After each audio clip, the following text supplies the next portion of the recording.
You've lost 3 very important people in your life. How did you cope? You called me. I was in the Philippines, and you told me that Mom left. And I was shocked. I was absolutely so shocked. I didn't know what to do. And I remember after talking to you, I went down to the beach because we live by the ocean. And I remember walking along the beach. I was crying, very, very depressed. And then I looked up at the sky, the ocean, and then the sun was just rising.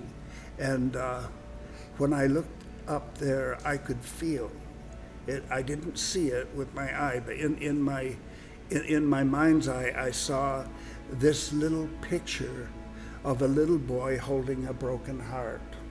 And over that little boy was these letters, these words, "This too shall pass." And I can remember the healing that I felt from the Lord. Wow. That knowing that He's still with me, He's still encouraging me, He's still going to allow me to continue my work. And so I was able to handle it because of that experience. But then when Philip died, that was another experience that I really, really was shook. I don't know whether I ever told you this, but probably about 15 minutes before I was called about concerning Philip, I had this terrible feeling that something awful was happening. Really? I could feel that something very, very bad. And I can remember telling one of my workers, I'm going to just stay in my room right now, but don't allow anyone to come. And I can remember just sitting there, and it was only minutes later that I received a call that Philip was killed in an accident. And I was, again, blown away. I didn't know how to handle the situation at first, but I continued to ask the Lord to please give me an answer, to tell me why this happened. And all I can say is that after a while, probably a few weeks, I had this experience, this experience with the Lord, where I was to make a room in the chapel for Philip.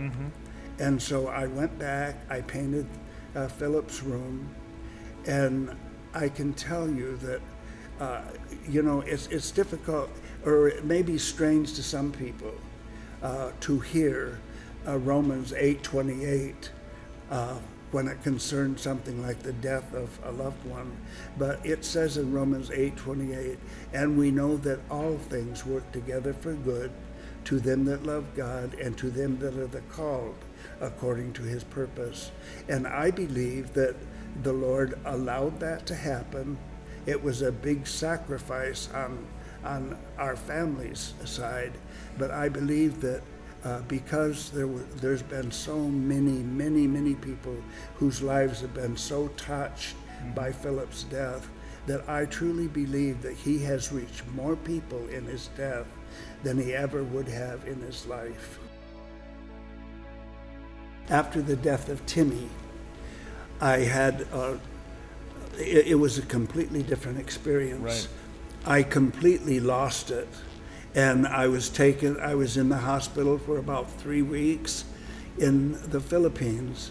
And then finally the doctors took me to the States and took me to the Mayo Clinic because I was just completely out of it.